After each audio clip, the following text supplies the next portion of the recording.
Welcome back to Partnerships Unraveled, the podcast where we unravel the mysteries about partnerships and channel on a weekly basis. My name's Alex Whitford. I am the VP of Revenue here at Channext, and I'm really excited to welcome our special guest this week, Jason. Jason, how are you doing? Not bad. We had a great 3-day weekend here in the States. It's good to be here. Awesome. And for the uninitiated, it'd be great for you to give us a little bit of background about who you are and why we should be listening with such keen ears today. I'll endeavor to do that. So my name is Jason Beal. I'm the Vice President of Worldwide Partner Ecosystems at Barracuda Networks. I've been in the industry and in the channel for probably over 25 years. Based in Southern California. That's where I grew up, went to high school, and then moved back after university. I've worked for a domestic value-added distributor focused on content management solutions. I've worked for the world's largest distributor, both in the United States and in Europe. And I've worked for a few OEMs, including Palo Alto Networks, AvePoint, and now Barracuda. Always been a huge advocate and big supporter of the channel, and in various channel roles from sales and services and operations management surrounding the channel ecosystem. So that's a little bit about me. Excellent. Well, Jason, we've both worked in distribution, so you're a man after my own heart, because I think that is the absolute best place to learn exactly what works and sometimes what doesn't work so well in the channel. But maybe as we pivot across to Barracuda, we are hearing, and we've spoken a lot about this on this podcast, around how lots of technology stacks, but specifically cybersecurity, is heading down market, and the complexities and opportunities involved with heading down market. How do you see targeting SMB and mid-market, and what's different about going after that book of business? I mean, I think the most pressing difference is the fact that the bad guys, the hackers, the AI, are also going downstream, if you will. They're democratizing their attacks all the way down to very small businesses, local retail, local schools, local healthcare clinics. And so, we in the industry, we have a duty to help our end customers. In the past, I think we had certain security solutions. A lot of it you can remember, kind of an antivirus, or you wanted to protect the device itself, the phone or the computer.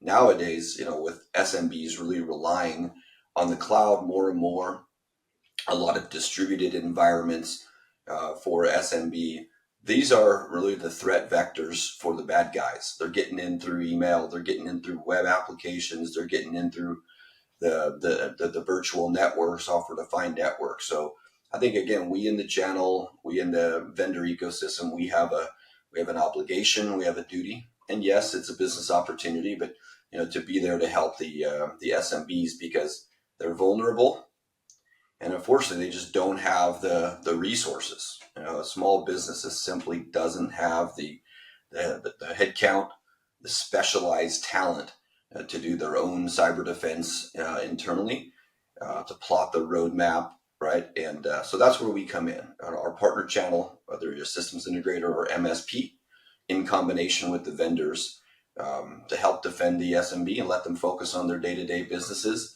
but prevent the bad guys from going after people, applications, and data. And what I really appreciate about what you're saying there is the value, or the demand, is so important to the sort of continuity of that SMB business. And obviously there has to be a business opportunity, right? We're not charities, but it sounds like because of that demand, there is a huge opportunity, but a very complex one, right? The difference between locking down an enterprise of 10,000 employees who all work for the same company versus 10,000 employees who work for 5,000 different companies, right? That sounds like a much more operationally complicated go-to-market motion. What are the challenges in managing and building a channel designed to go after that SMB motion? I think, we would start with an individual end user. Right. Again, they may be a school, they may be a lipstick manufacturer, they may be a small company that does pet grooming, for example. Right. They just really haven't designed into the business and to the budget what's necessary in order to protect the business. But yet they're processing credit cards. In some cases, they're holding personal data. Right. There's a lot of information that they do need to secure. They just don't have the internal wherewithal, or again, the resources to do it. And so for our partners who focus on small business, they need to be able to be that proverbial trusted advisor to be able to really explain, evangelize, and educate to these different SMBs how important it is to invest in their cyber defense. And then they need to be able to kind of customize some packages that meet the needs of the end customers. To your point, how you're pricing and how you're providing services for a 100-person company is vastly different than a 10,000 user company. And so this concept we talk a lot about at Barracuda called partner agility. Our partners need to be able to meet the end customers where they are, right? How they procure, how they consume, how they can manage or co-manage their IT. So these partners need the agility to do that within the SMB environments. It's also quite interesting to think about the sophistication of what they need from a tech stack. An SMB, it's really not that much different than enterprise today. Again, they're using clouds, various hybrid clouds. They need digital transformation. They need a mobile workforce. They need cybersecurity. They need to understand how to use AI now in the day-to-day. That's sophisticated for an SMB to try to take on, again, without a complex in-house staff. So the role of the partners is so important. So Jason, you've spoken about the agility of managing lots of partners, or the requirement to have lots of agile partners, which even saying that sentence sounds complicated. How do you balance the requirement for the partners to be agile while also putting the framework and the structure around them that's going to allow them to be successful, given that they aren't just selling Barracuda, or maybe even aren't just selling cybersecurity, they're selling lots of different technology? There is always a balancing act between agility and structure. How do you get that right within your channel? That's a really good point, Alex. There is the difference between being able to meet individual end customer needs and customize solutions to meet the different end customer needs, while at the same time having operational efficiency, having some standardization of internal processes and how they manage the customers, so you keep cost to sell and cost to serve down. That is difficult for partners, for managed service providers, for managed security service providers.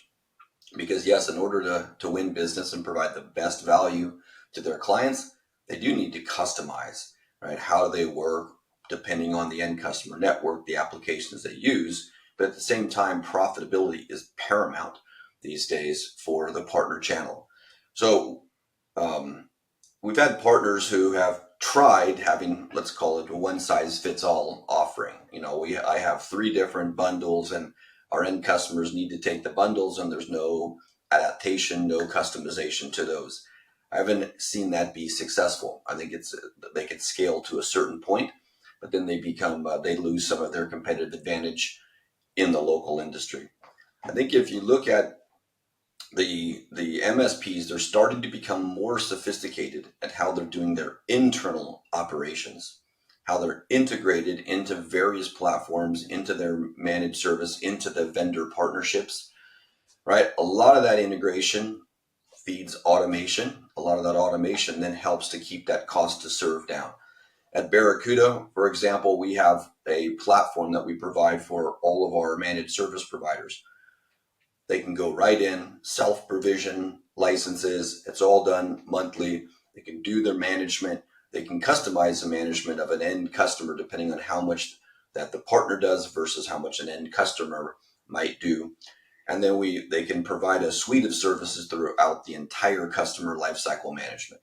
That's critical today, right? We talk a lot about land, adopt, expand, and renew.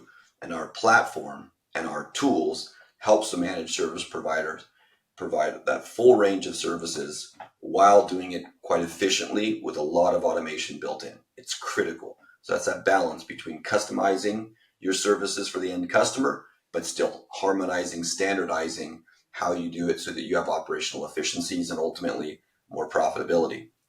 We speak a lot at Chanex. We talk a lot about marketing through SMB partners and the requirement for automation, because the more heavy lift each action is, the more of your partner base you are going to lose. When you talk about SMB, 10,000 partners become incredibly complicated. So I love what you're talking about there, because you've tried to make the operational mechanism so scalable that isn't a friction point for a partner to think this isn't worth it. And then blending that with the ability to use some level of customization on a per end user deployment to allow them to still have the flexibility and the margin and the customization to be able to deploy the right solution. While complicated, I imagine that drives huge stickiness with your partners, because once they're in that mode, I imagine it's very hard for them to then pivot away from Barracuda as a brand. Yeah, that's true. We like to say that we want to be the ingredient in the cake that our partners are selling, right? The more that we can get integrated, automated, be a piece of the solution that they're selling, then every time they sell those cakes, right, they're buying more ingredients from us. But again, we're doing it in a way that the automation, the integration, sharing of threat intelligence, security policy, rules, there's ways that we can be more ingredients in their cake while at the same time keeping their the cost structure down. Perfect. Barracuda is the eggs, I think, is your slogan for when we publish this. Awesome. Maybe pivoting then onto marketing and MDF, and we sort of, our worldview in terms of why marketing is so important for the SMB is because, you know what keeps people interested? Revenue, right? It's opportunities coming in consistently.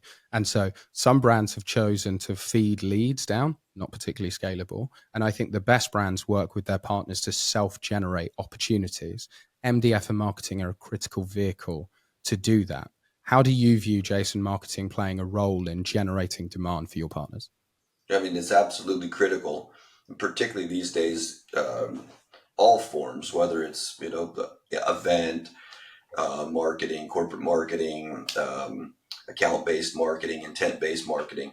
Digital in particular is critical given today's buyers, right? They say today's buyers do a ton of research on their own. In many cases, they may have, a kind of 60% down the way of a decision before they even interact with a partner or the supplier or the vendor. So marketing is absolutely critical.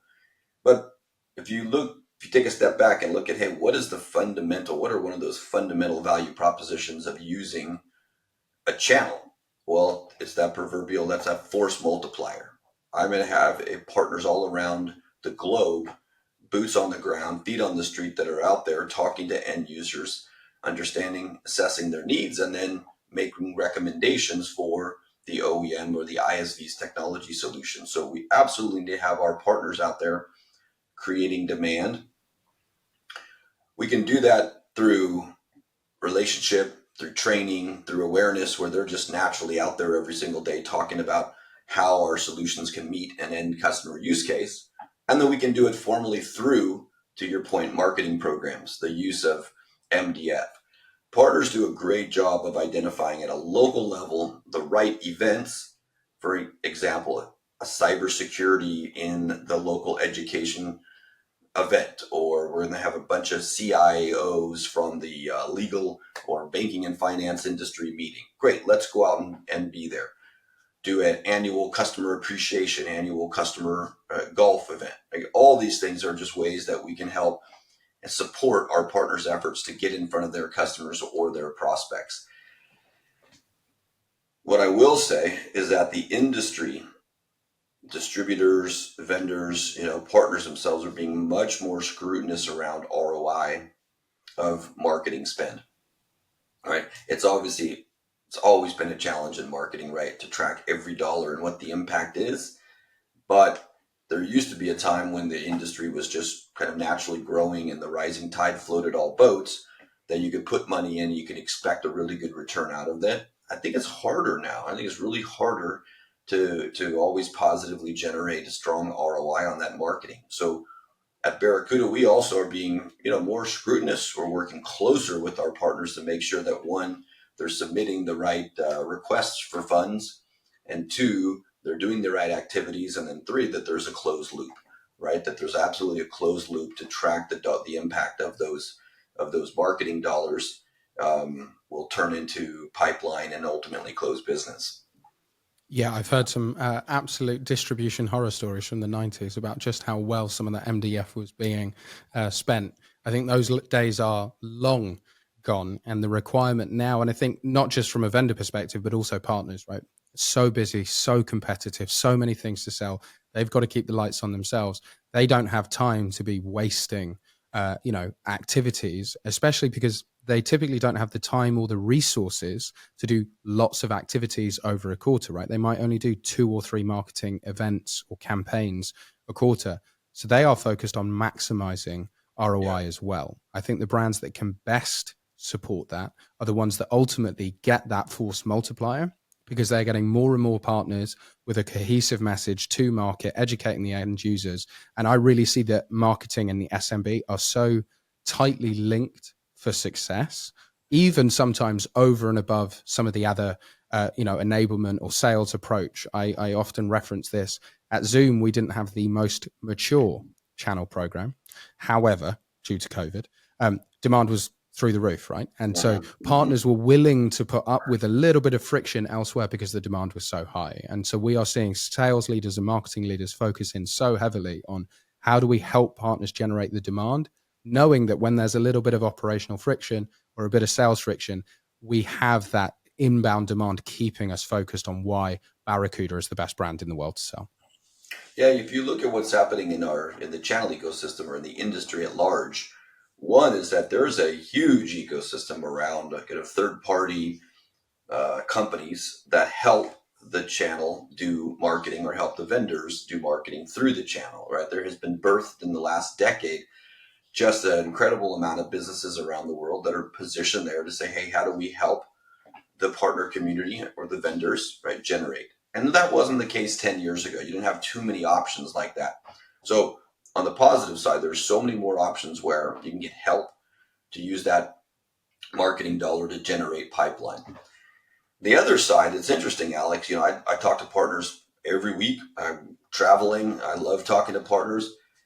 You still, particularly with SMB partners, a partner that might have 50, 30 employees or below, many still do not have a dedicated marketing staff. Not one, right? Like the owner founder does the marketing, right? Or it's interesting that they have that even still to this day, a decade later, since we've been talking about the importance of building out a very rigorous sales and marketing process, they're still very much services and engineering and technical led, but don't have dedicated marketing. And it's, while the distributor and the vendor community are providing opportunities, if the partner itself does not have the resource, the staff to kind of ingest those marketing funds or run a process or do that follow-up, the partners are going to miss out on those opportunities. The vendors, the distributors aren't going to select those partners for the programs. We can help as much as we can from kind of an outsourcing perspective on behalf of those partners, but it still always surprises me just how many partners do not have dedicated in-house marketing staff.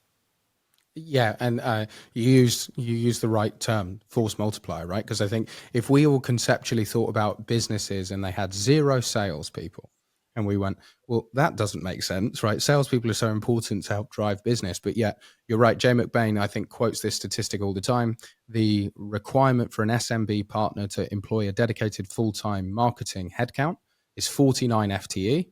The Okay. average FTE 12. And so there Yeah. is a mile difference, right? A huge amount of revenue required to get to that 50 person so that you can have one dedicated marketing user. But the force multiplier of activating all of those partners, suddenly that, to have an extra 1,000 partners marketing every quarter, that would, blow your Yes. mind what that would do to your revenue goals. And yet, so I think it's so important that businesses look at how do we really turn that on, because businesses typically, or partners typically, are sales led or engineering led. And then it's down to, the CEO Yeah. tweeting every now and again that, Barracuda is a great Mhm. brand, not a particularly cohesive marketing strategy. Mhm. So a bit like your operational mechanism, it's not just about providing a good product and good enablement. What are the other things that we provide the partners so we can make their lives easier and more successful? Yeah. Agreed. And then one of the things that we have found really an interesting subject for the SMB, agility of, let's say, portfolio expansion. So Barracuda has a product line, you release a new product. How do you get the partners to understand that product? How do you get them to position that product? How do you get them to sell that product? That's a very slow motion, especially if you're working with distribution, right? You've got to train distribution, you've then got to train the partners, you've then got to train the end users. It can be quite an onerous thing. How do you ensure that there is agility in your portfolio expansion within your channel? Mm-hmm. Well, I'll always start with a phrase that I like to say a lot internally, and that is you have to win the hearts and minds of the partners engineers first, regardless of the technology that you bring through research and development, through an acquisition, through enhancements. The partner engineers getting their hands on it, playing around in a sandbox, doing the proof of concepts, doing the demos, like really getting them to see, wow, this is great technology and it will help our end customers. That's a bedrock. I mean, that is a foundation for the partners then being able to take your solutions to market, right? Don't ever, as a vendor, take for granted that you've got great technology and the partners think that the technology is great and want to take it to the end users. So I think it starts there. We've got to make sure that we've got all of the awareness and the enablement and really help our partners get their hands on our technology, again, through NFR and demos and POCs and sandboxes. I think that's kind of step one. Second, we have an opportunity as Barracuda, as a cybersecurity, a platform vendor, where we truly have a trust platform from application security and email security and data protection and cloud and network security. It's truly a platform designed for 5,000 users and below. But we have to prove that you have both the efficacy and the efficiency that a platform should deliver for both the partner and the end customer, above and beyond what a collection of point products can do. Because as you know, Alex, there is a bright, shiny object. There's a new cybersecurity startup every day coming out of somewhere around the world, and they're well funded and they're showing up at the trade shows and they're showing off their technology. If we have a partner and we want them to consume more of the platform and take more of our platform to market, we have to demonstrate those two key value props. So one, again, is security efficacy. And the second is that kind of user efficiency and user productivity. Security efficacy means we really demonstrate that threat intelligence is shared, right? That we have common machine learning and AI learning modules, right? That's training the technology in the same way. If we can show them, hey, this works better than a collection of point products that don't share ML and AI training modules, that don't share security efficiencies and threat intelligence. And then again, the other side is the user. So for the managed service provider or for the end customer, can we demonstrate user experience and user productivity benefits? Those typically come in the fact that you have a common reporting, common management dashboards, common user interface, a look and feel, than trying to manage 20 different solutions. So that's our, it's a duty, but it's an opportunity in working with our partners and their SMB end customers to truly demonstrate that it's better to work with a smaller amount of vendors than, a lot, because then you're not sharing your threat intelligence, different management dashboards, different reports. So that's how we try to do it at Barracuda. Jason, that was gold dust. So you probably saw me smiling because I like to think of myself as the world's laziest salesperson. And we often talk a lot around engineers are your Trojan horse, right? Because they, more than any salesperson in the world, the engineer is the real trusted advisor. And so when an engineer speaks to an engineer, typically at the end user, and says, hey, this product's really good and here's why it's really good, and they can really talk the ones and zeros of it much better than any salesperson, that's 90% of the sales work done right there. So I love you prioritizing getting the engineers on board, especially for cybersecurity or any technically heavy product. That bit's the gold dust that makes the sales life so easy, because if at a product level and at an engineering level, it makes sense, everything else gets a lot simpler. Yeah, I mean, you mentioned working in distribution, so you've had this view of a ton of different OEMs and ISVs and how they go to market, and things like battle cards and PDFs and decks. Those are all great. Like we need those. We need to show the product and what it does and how it compares with competition. And an engineer might look at those, but at the end of the day, if you can get an engineer into the sandbox, playing around, right? That's where you're going to win those hearts and minds, to show them that the technology works and it delivers on all of the value propositions it's supposed to do. Yeah, I've felt 6 months of sales work go up in smoke because an engineer wrote a 2-word no, a 2-letter no, just being like, no. And that was it. It was like 6 months of work done because an engineer just went, well, not interested. Yeah. And I've seen the role reversal, right? Where an engineer's put it on their back and carried a deal. And you, again, think of the force multiplier of, it's not one engineer, it's 1,000 engineers into 10,000 customers. And they really are the heart of how you can make sales work really go, because they are thinking with the customer in mind, right? They are thinking because they're the ones who are going to have to get the calls at 3 a.m. because something's happened, right? They're defending their own sanity. And so they are so harsh on routes to market. But once they're on side, and you're in a really great position. Mm-hmm.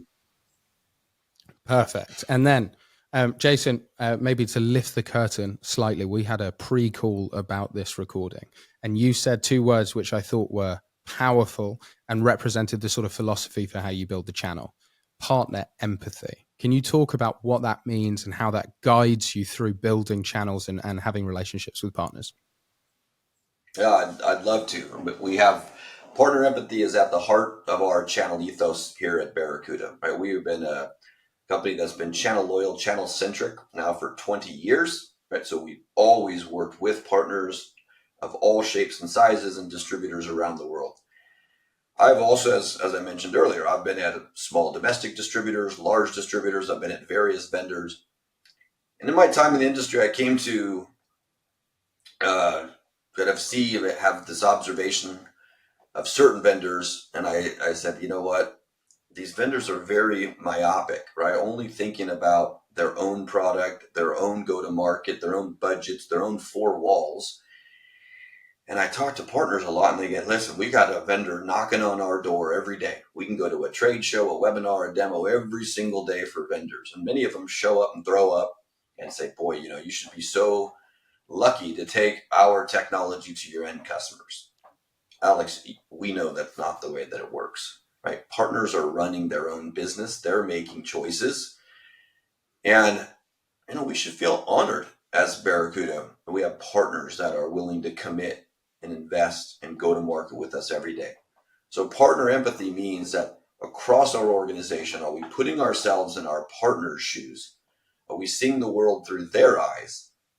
Do we understand their brand, their go-to-market solutions, their budgets, their financial goals, their quota, right? Do we understand their business enough so that when we sit down and we do the business planning or we do joint go-to-market, that it's going to be a true win-win for us and for them? That's fundamentally different than just looking at the world through the vendor's perspective. So that's what partner empathy is. And I have a kind of a mathematical expression that I use to represent partner empathy that we talk about every single day at Barracuda. And that is IQ plus EQ plus AQ equals SQ. Now you're thinking that's a lot of Qs. That's a fancy formula for partner empathy, but let me explain. IQ, right? We want our partner managers, our teams, our salespeople, make sure they understand the business. They understand that partner's business. We have acumen. We do smart planning, right? On the EQ piece, can we connect? Do we have that emotional quotient where we are building relationships, where we have that lens to see the business through their perspective? We become the trusted advisor, right? The AQ, arrows in the quiver, right? We make a lot of resources available. Distribution makes a lot of resources available. The greater channel has a lot of resources that are available to partners. Are we using all of those? Are we helping our partners access those resources in order to grow the business? So if we do all those things, we're going to SQ, we're going to smash our quotas, right? So that's what partner empathy is. Really understand the partner, do a joint go-to-market based on their business, and then bring all of the right kind of assets and approach of credibility that we can go and have success together. Jason, wow. That might be the best answer anyone's ever given on the podcast. That's excellent. I'm stunned. Yeah, I was sort of formulating a response there to sort of chime in and agree, but I think I've got nothing else to add. That is a perfect guiding motion for how you should think about partners, how you should think about business, because the brands that are really in it for the partners and not in it for themselves, they're the ones that do have a channel that's 20 years old, right? And I have seen manage them at distribution occasionally. American, San Francisco brand comes across the UK and tells us how it's all going to work, and they meet Yeah. one partner, typically called CDW. They don't speak to anyone else, and then they fly back and they go, "Yeah, we really understand the UK," and it doesn't work. It doesn't work because if you don't really care and if you're not really outside in, it just dies a death. But that was a far more eloquent way of putting it. That was a great answer. And Alex, I'm sure when you sat down with partners, it's interesting how many vendors don't ask a partner, "Hey, what are your top 3 financial or strategic goals this year?" Right? So if you understand, hey, oh, this year we're trying to build our managed services or recurring revenue. This year we're trying to build our cybersecurity practice. This year we want to penetrate the education community. If you just don't ask that question to the partner, say, what are your top 3 business, strategic, financial goals? Then how can you build a plan? How can you truly build a plan that not only helps the vendor sell more of its technology, but helps the partner advance and have a successful year? Start there. Just start with understanding what's important to them. Yeah, I completely agree. And it's sort of, we open the conversation with why distribution is one of the best learnings for anyone who wants to build a career in channel. And I firmly believe it's the best place to start, I agree because you understand the vendor, but you spend all day speaking to partners. And the best bit about my job being a sort of young, hungry, 23-year-old was I was sitting down with CEOs and going, "Can you tell me about how your business works?" And that was my job, right? It was to build relationships with partners. And I couldn't believe that I was earning a living by having a semi-strategic, probably not at that time, conversation around what they were trying to achieve. And then I would just see other people come in and go, "Let me tell you why this product's excellent." And they're going, "I don't care. We don't sell into healthcare. So you showing me this case study about the NHS means nothing, because we have no interest in selling into healthcare. Why are you wasting?" And then they just hate you immediately because they're just like, "Why are you here?" This is, it's just, you've got to have their perspective in mind. Yeah. Awesome. Jason, that's been an absolute pleasure. And I really do mean that. I think that's my favorite answer ever. Sorry to all the previous guests. But we are a true partnerships podcast, and we always like to finish by asking for a referral for who you think we should have on next. And I know you've got something in mind. Who do you think we should bring on next, Jason? I'd invite you to reach out to Scott Gorey, a friend of mine in the industry. He's started his IT career 10 years at Cisco and has had various, he was at Pure, and he's currently at Sky High Security. Great guy, does a ton of volunteer work, both in the industry and outside of the industry as well. It's a good person, right? Interesting background when you learn, his whole life story, but he also is somebody that has an incredible amount of empathy in how he approaches his partnerships. And again, how he gives back to the community, to the industry, and then the community at large is something to be proud of. So I'd recommend bringing Scott on. Awesome. Scott, we're coming for you. Jason, it's an absolute pleasure. Thank you so much for coming on. Alex, I really appreciate the opportunity. Great conversation. So thank you so much.